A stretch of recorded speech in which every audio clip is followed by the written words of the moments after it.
Hello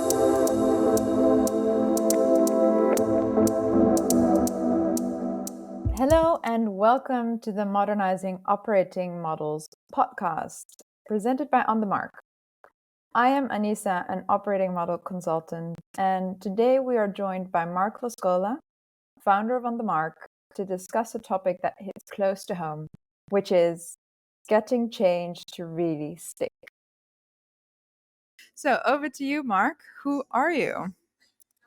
Hi, Anissa. Mark Lascola, founder, CEO, and of On the Mark and the current managing principal.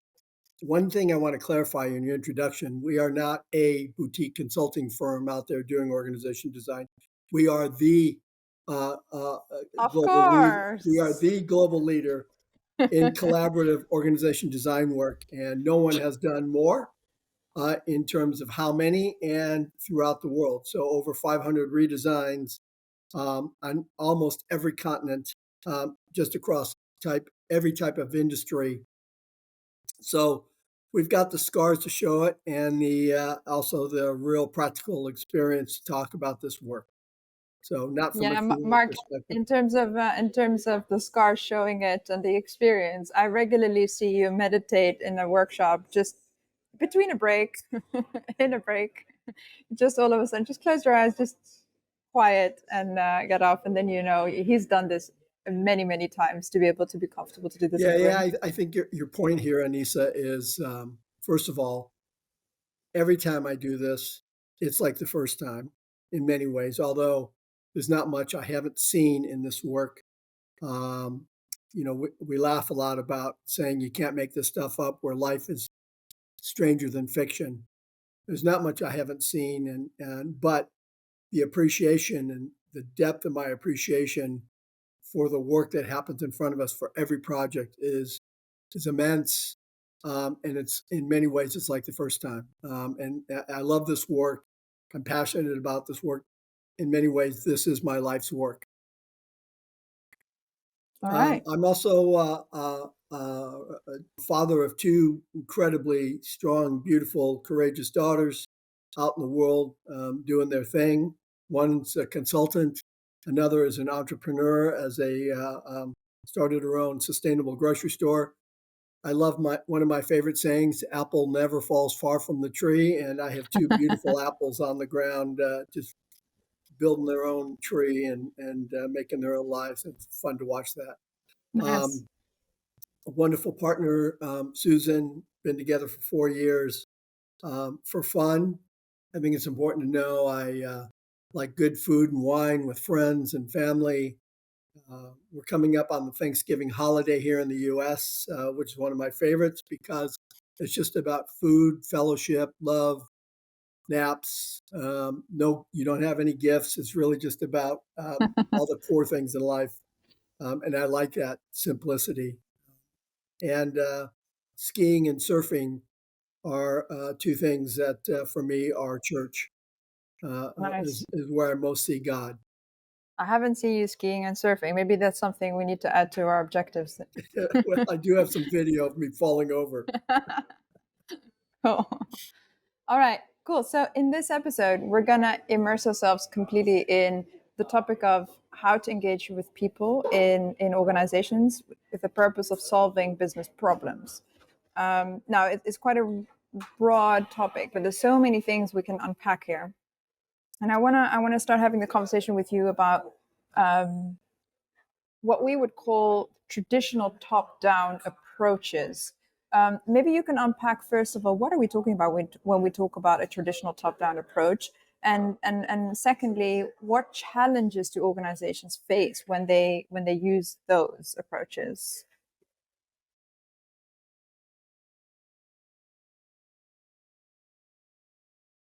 I'm reflecting on the question because my mind's racing with so many responses. So let me try to simply summarize. For me, when we talk about top-down approaches, we're really talking about expert-driven approaches that are based on what we call change management, which is you'll see in just a minute is why I talk about change management really being dead. and lack any vitality. Um, uh, but let me come back to that. Um, Top down approaches are really ones where are based on compliance and tell modes. So so if you and are typically remedial, meaning after the fact. Oh, let's now do change management. Oh, now let's tell people what they're going to do. Um, you cannot tell people into change, and compliance based approaches based on carrot and stick solely um, are bankrupt of anything around engagement or the human experience. And telling, manipulating, cajoling, um, uh, really what they cause are reluctance and resistance. It is the source of reluctance and resistance. Um, Tell me more on that. yeah, so that you hear a lot of change experts, makes me laugh, talk about reluctance and or resistance. Well, first of all, reluctance is always a natural order of things when change is upon us because we're asking, do we really need to change? What needs to change? And early in the change process, reluctance shows up, but the resistance element is made worse, and reluctance turns to resistance um, based on telling and compliance based approaches because people naturally resist that kind of manipulation. And so what happens is people, change management experts, will basically talk about, oh, people are resistant to change. So we're going to tell them more and we're going to comply them more, which actually only serves to increase the resistance and skepticism and cynicism of people. Um, and it's, it goes contrary to this whole thing of our people are our most important asset, except when it comes to making the business better. Yeah, it's almost like they're Everybody else, brainless. yeah, exactly. So what happens is, it plugs telling, manipulation, compliance plugs right into our natural skepticism, and actually then creates more of that. And people can So, only fake it for so long. so tell me more about. So you were explaining reluctance and resistance to change, and then you dropped in the word manipulation in between. What do you mean by that? Like, Well, what I mean is by manipulation is disingenuine, inauthentic um, efforts to help people change. but is it disingenuine? I'm just curious. Is it disingenuine, or is it just really not knowing how to engage properly? Like just really not having the Well, I think there can be capacity. I think ineptitude or incompetence Mm. or not appreciating the us human beings as complicated and complex we are, understanding that nuance. And it's one of the things that makes On the Mark entirely different than any other consulting firm out there in terms of how we do this work. Is um, I'm going to come back to I'll come back to your question, but a sidebar real quickly is design work is hard enough to do, but it's not just about putting in a new operating model. It's Mm. about behavior change and getting it to stick. So the stickiness and the sustainability of our work is core to how we do our work. Um, the nice thing about compliance-based change and what I call manipulation is it's great for consultants because they can move in and live there forever, right? And it's like, oh, you need experts to come in and tell people how to change, which is totally Mm. unequivocally ridiculous and nonsensical. People run their lives every day, and then they go to work, and all of a sudden they're kindergartners or Sorry, that's a slight on kindergartners. That's not fair to them. Um, it's really what are all of a sudden they children, right? That don't know, don't know how to do things, and so the thing about manipulation is about, and I talk about disingenuous, inauthentic, um, uh, lacking compassion, empathy, care. What use the words that you want, um, belief. All of these things are critical, and people can smell it when things like that are lacking. And Yeah, it's like when you go to a town hall and you just think like, "What am I doing here?" type of thing, and you can't connect. yeah, well, it's why. Here's where we're getting to our solution. It's why a vision for a company and what a company or a business or an organization or a community is trying to do becomes so critical. All the engagement research, all the engagement research points to not only how important is a line leader, which is what we learned in the 90s and the early 2000s, which I've always thought was bunk, is not enough. Um, the importance of connecting to a purpose, a larger purpose for all of us, making a positive difference is critical. And so the job of a leader and a leadership team and all leaders is to help people understand where we're headed, why that's important, and help people connect to emotionally, head and heart engagement to that broader purpose. So, so if that purpose is superficial and shallow, what's the point, right? People Yeah, like, okay, so what? Who cares? yeah, exactly. And so manipulation, inauthentic, disingenuous apply to not only how we engage our people in organizations or in the community or politically. It's also the broader purpose. So, so thanks for elaborating on that one. So, with the traditional approaches, then would the opposite then be like this bottom up sort of collaborative approach, and what does that look like? Because also there's so much variation out there. Well, So there is, and there's it's like anything else in capitalism. Let the buyer beware, right? Because there's a lot of people who say they do stuff, and you look at it and you go, it's shite. It lacks substance. Of course, as critical I am, I should say this: as critical I am of other work going on, I'm more critical of the work that we do. So it applies. It applies to us as not just others. So let yeah, me so let me answer yeah, your so let's question. exactly let's talk about the thing itself, like the Yeah, let's bottom talk up with about the that sort of question. approach. So it really requires me to go back in time.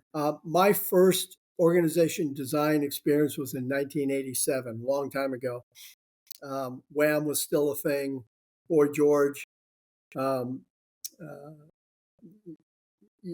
Bruce Springsteen's Born in the USA. You know, Flock of Seagulls. For those of you who are '80s music fans. Um, at any rate, that was my first redesign experience. But something else happened before then.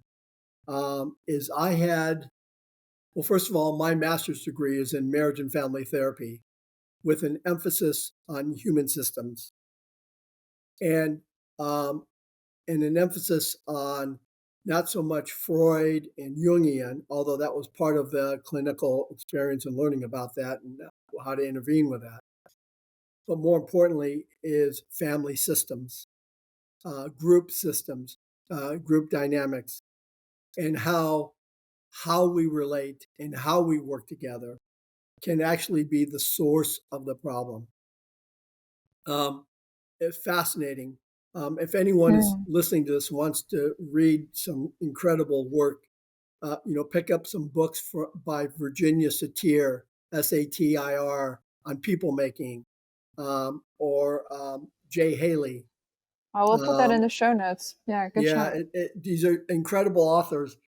One of my favorite books, I need to mention this now. I was thinking about this. I was having last night I woke up thinking about this, and one of my favorite all-time books is called by Jay Haley is a 120 pages read called "The Power Tactics of Jesus Christ," and it parables um, Jesus's last 3 days Stop.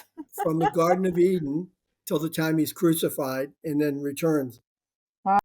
Here's what's important about it, and it's not anti God or anything like that, but it just shows the power of the victim mentality of one down. It shows the power of that, and without getting into politics, what's happening here in the U.S. Is with one of our presidential candidates is a perfect illustration of this book. And now the reason that I'm raising this is it because it's one of the things about this change work. It's all about how we go about doing this. So, in summary, my master's degree in marriage and family therapy was really cross-disciplinary between anthropology, sociology, and clinical psych, and it focused on human systems and how we relate and how we interact and how systems interact. Why that's important is because we have this saying it on the mark: nothing changes until behavior changes. You can do all the pretty pictures and stuff, and why that's critical is no different in families and group dynamics. Is patterns of behavior, we know this from neuroscience, patterns of behavior and relating to each other and how we interact and communicate our pain, our joy, our frustration, our skill sets, how we show up at work, and how we relate is a source of keeping things stable or homeostatic, or also for change. And so our work, folks, first of all, this was a great epiphany to me. That's number one. Yeah. Number two is in 1987, when I had this design experience, put that on the shelf for just a second. I'll come back to that. Before that, I was lucky, maybe not lucky, maybe I made my own luck, but there were people around me and angels that really connected me into a program in the late 80s by Nancy Reagan called Just Say No, and it was anti-drugs, anti-gangs, anti-violence in our communities. At that point, President Reagan invested millions of dollars into communities to get healthy and to do prevention and health promotion rather than late intervention or remedial work. I was selected. Every state in the country was able to select 3 or 4 people who would become part of a technical assistance group available to every city who received these grants.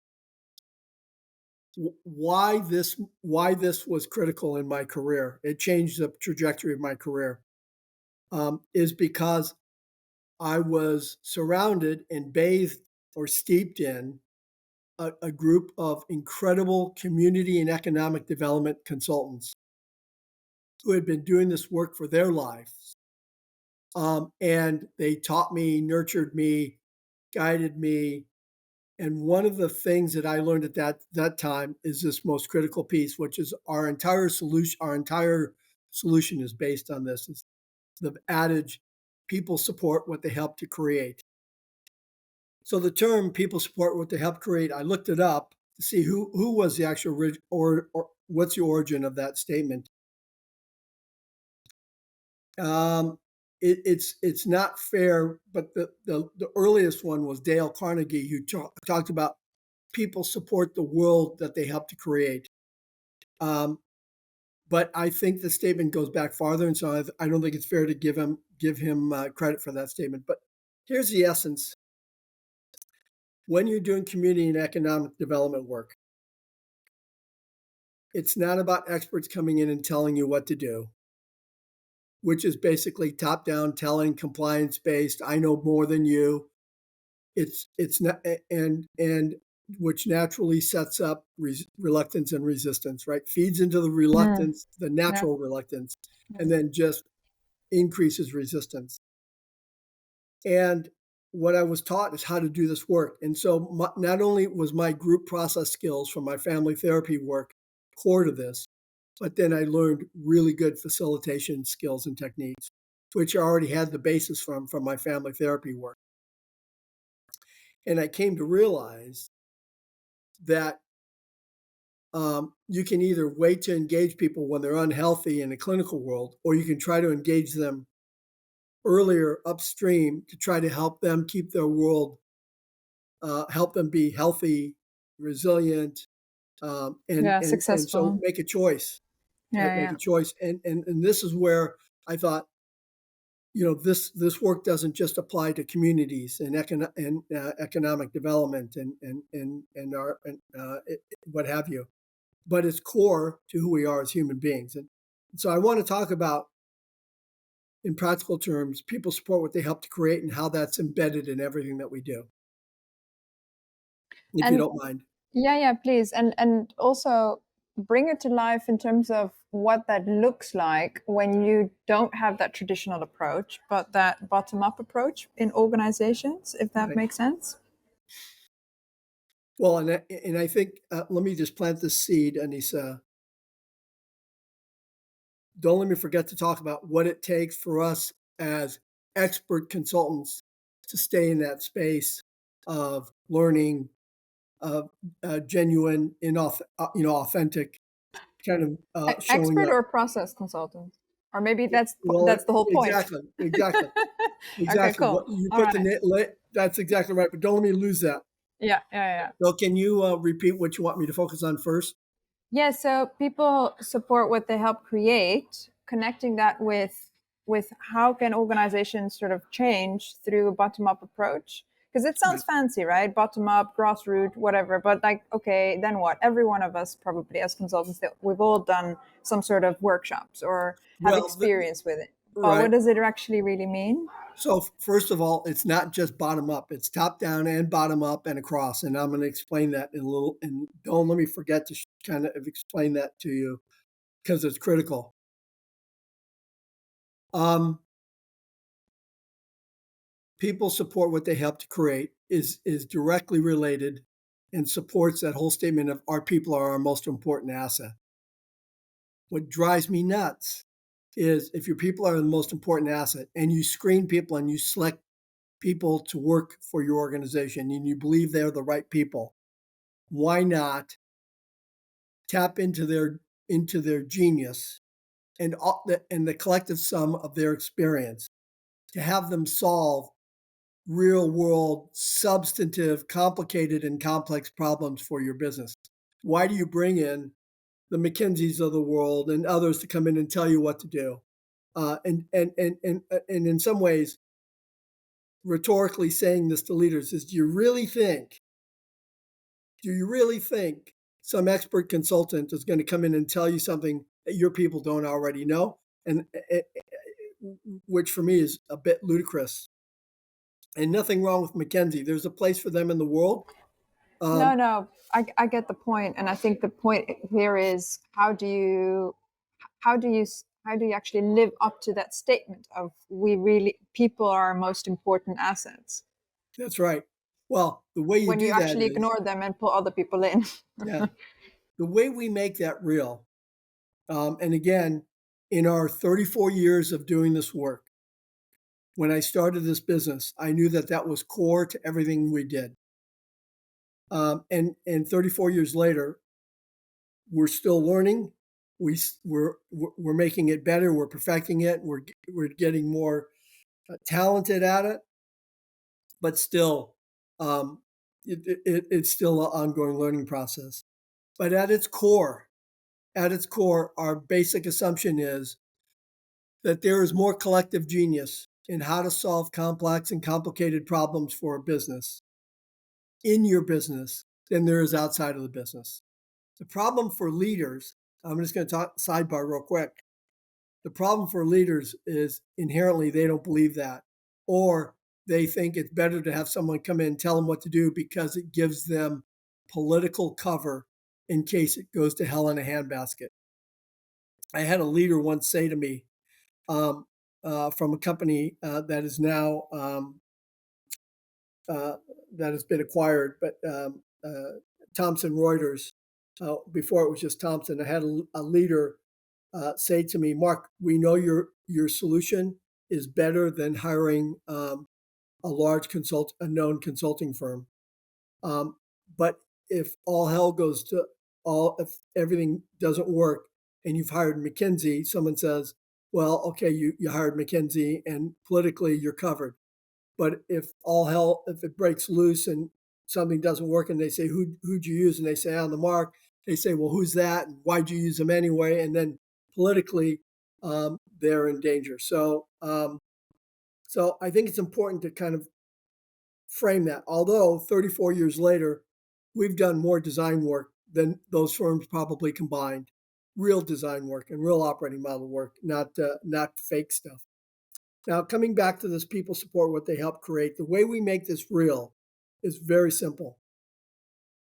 Is that we basically use talent in house that is representative of the organization, of whatever part of the business we're changing, and we put together design teams that are representative of the organization for levels and tenure of all the ways that you can define diversity, from the obvious of gender, skin color, age, to the less obvious, how we think, how we're respected, our credibility, our experience, um, um, and all those more elements of diversity that are less obvious to everyone.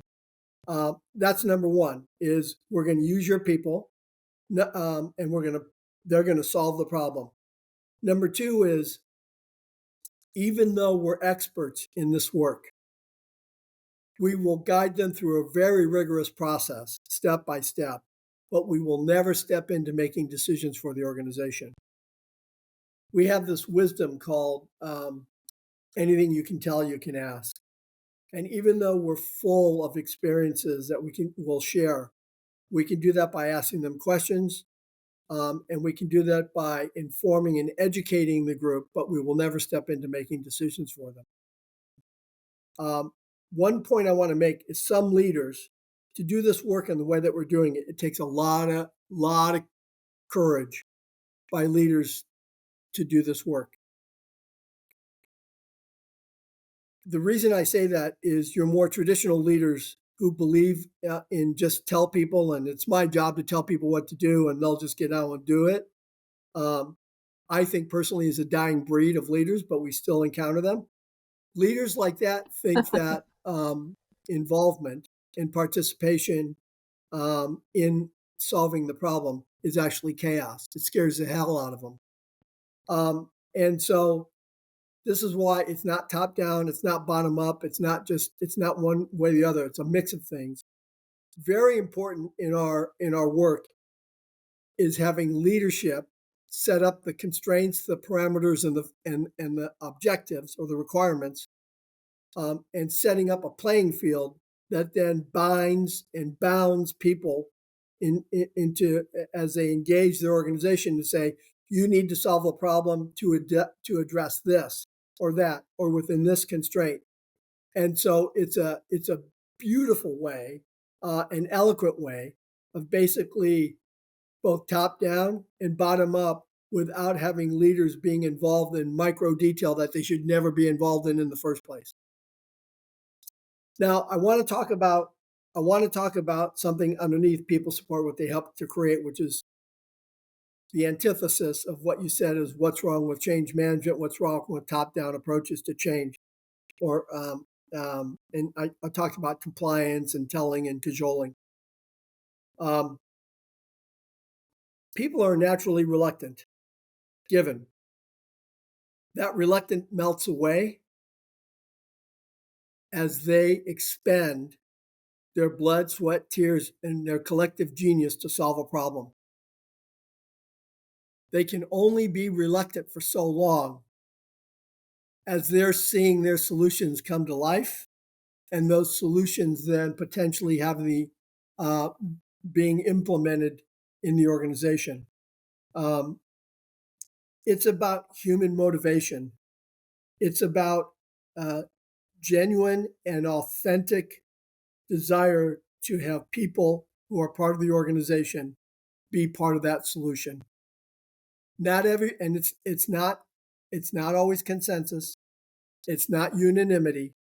There are hard decisions that have to be made based on trade-offs and what's best for the business. But what it does for people is it engages them at the core of their humanity. 99% of people out there in the workplace want to make a difference, a positive difference in the world. And many times outside of our families and what we do in our personal lives, we do that through our work. And so the opportunity to tap into this collective vein of doing good, of making a difference, of leaving a lasting mark, pun intended, on an organization that you can step back 10 years later and say, you see that, see the way we've organized that part of the business over there? That was my idea.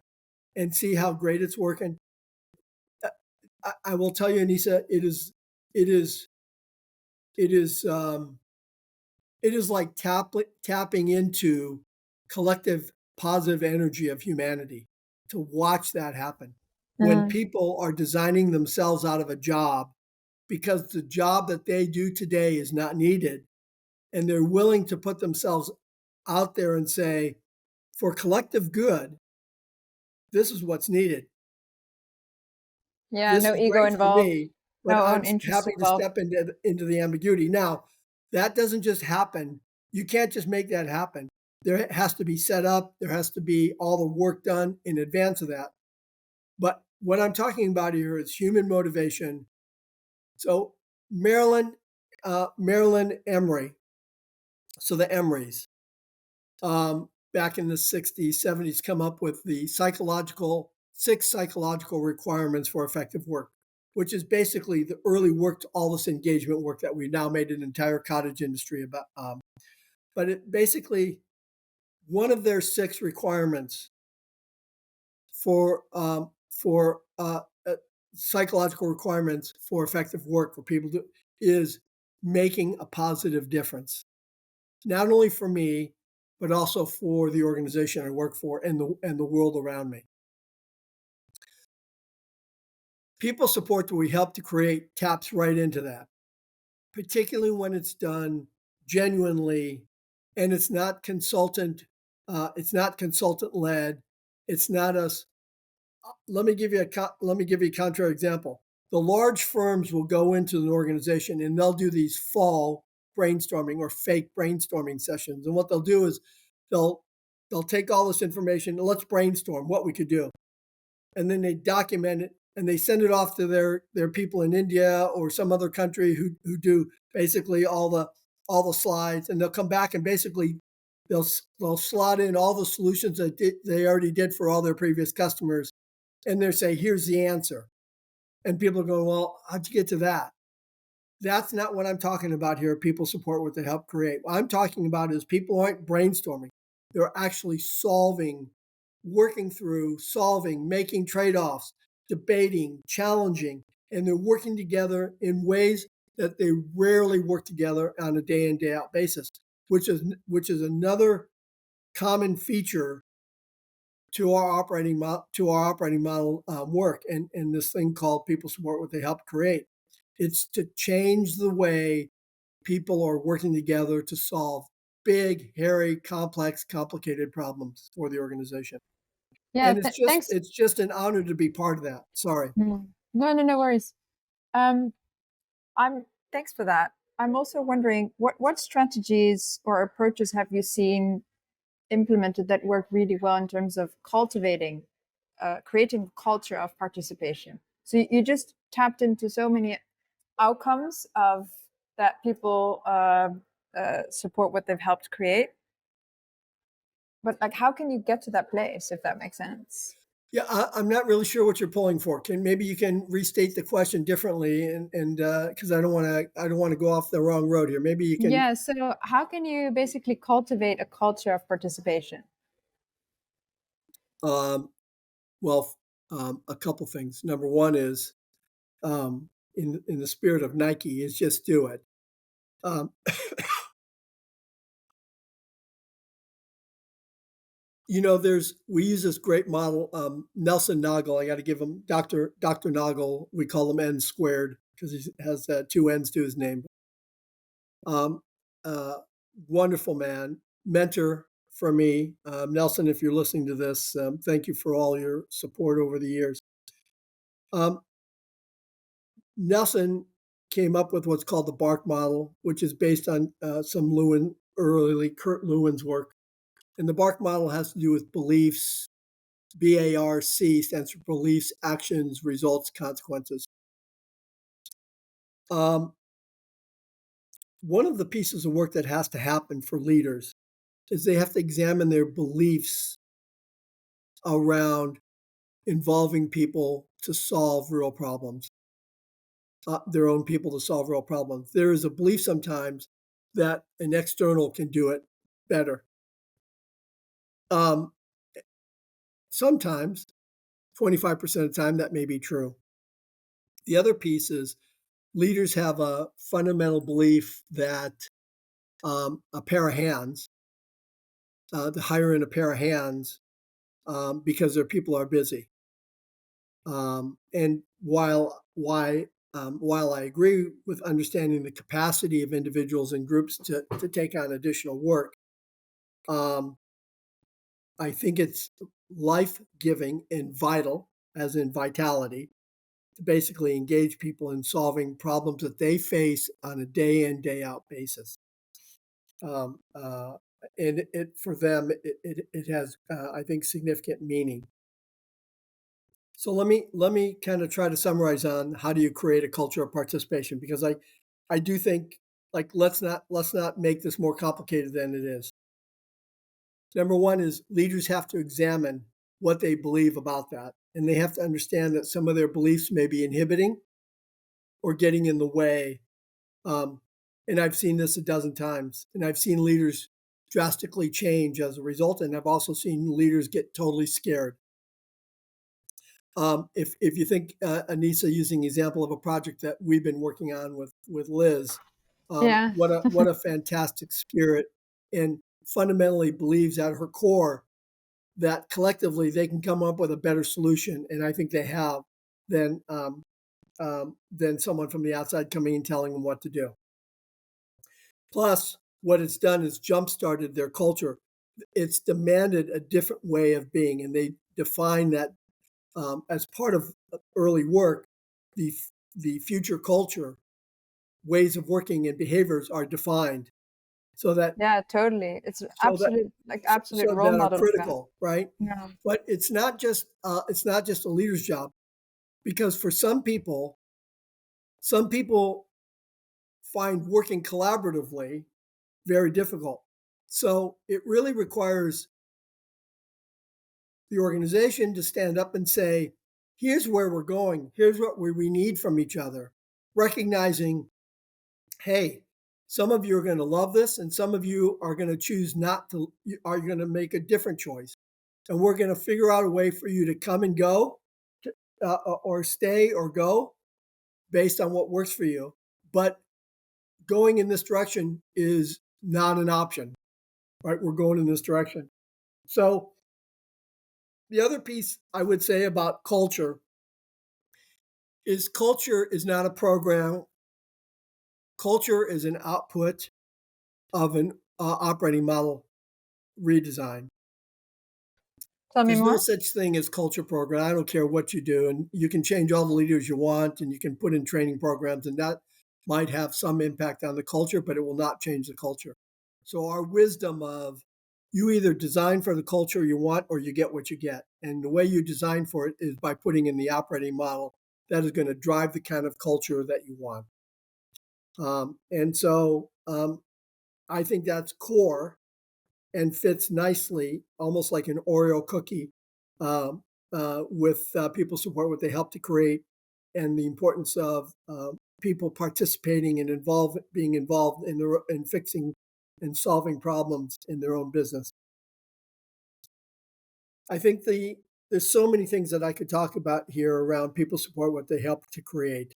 But one of the things you forgot to ask me, and I want to make sure we address this before I talk about resistance to change, is the role of the consultant in a genuine, authentic Oh yeah, of participation course. There was that question approach to about the expert participation. Right. consultant. Yeah, yeah, yeah. Okay, go. Um, Consultants are bred to add value, and the way they add value is by talking and showing and doing stuff.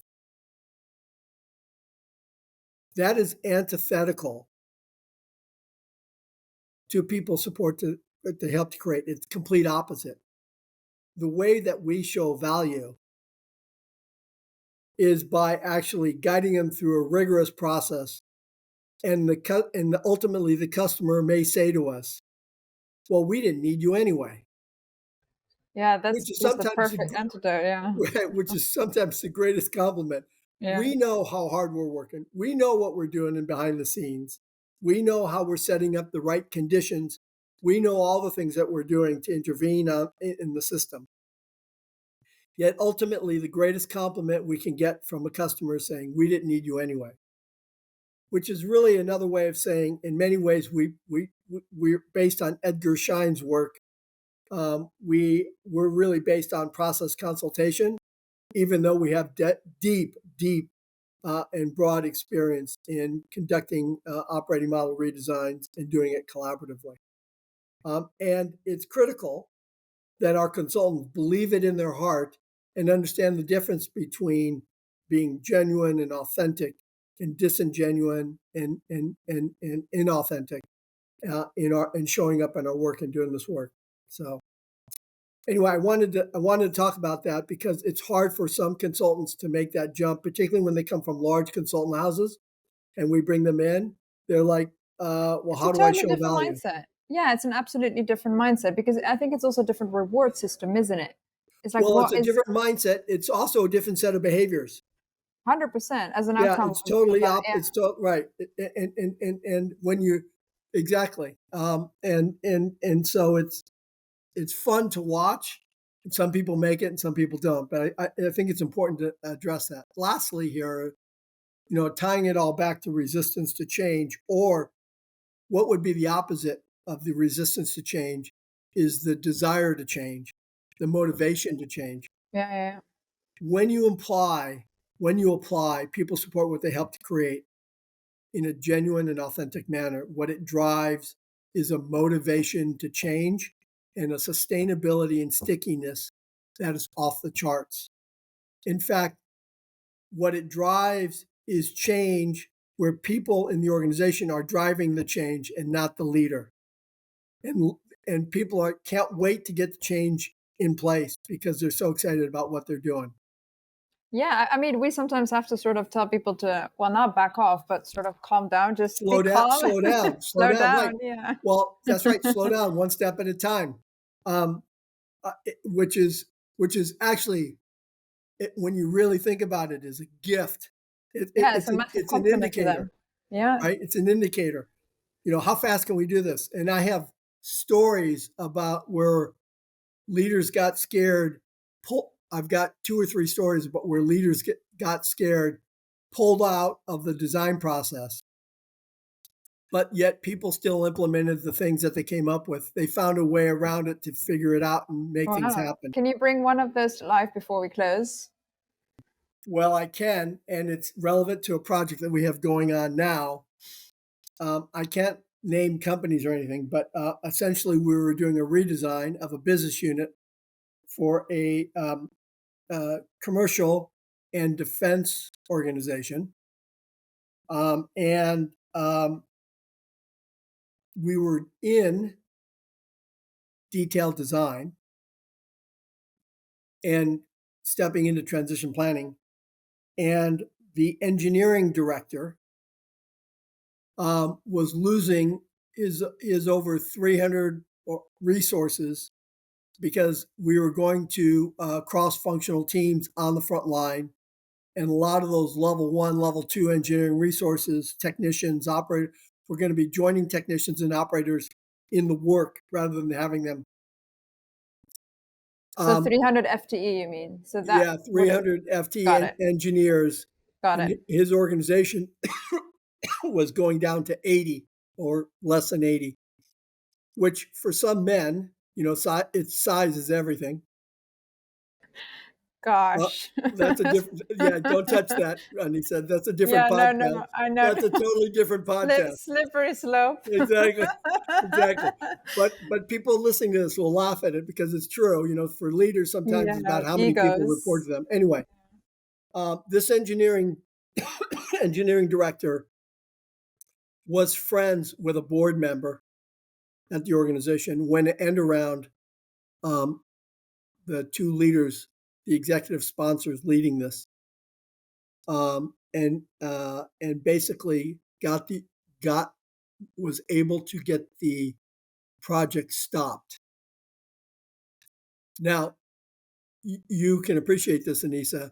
We've been through current state review, foundation phase, concept design phase with over 300 engineers in a room in Miami in 7 days. We did a concept design. Um, and then detailed design. And we did this from January to March, all of this from January to March, so in 3 months. This board member stopped the project, relieved and or fired or got rid of the two leaders who were the executive sponsors. And they went back to business as usual, except what happened was all the really good solutions were kept and they implemented them just one by one in a kind of Machiavellian kind of way, and ultimately ended up implementing 80% of the new operating model. They just went for it. Yeah, because they just made so much sense. It just made commercially, economically, financially, And they have psychologically. helped create it, so they supported it, right? Exactly right. Back to Exactly your right. point. Mm. So, you once you start down this road, it becomes like a snowball going downhill, right? It leads from a little snowflake into lot of snowflakes into a potential avalanche of energy and motivation and desire to want to make their world better. Yeah, it totally makes sense. Um, I also would like to add there. I think what I've also noticed is when people get sort of work with us in terms of doing this in a proactive way and participative and collaborative and really go through that process where we don't spoon feed, we don't tell them what the solution is and all of that. People kind of get used to, oh, hang on a minute, but I'm so used to not necessarily having the time to make sense of things. So there's no sense making time because right. you're a rat in a race, just sort of biased towards action, just go, go, go, go, go, go, go. The numbers going down, go, go, go, go, go. We need to run faster.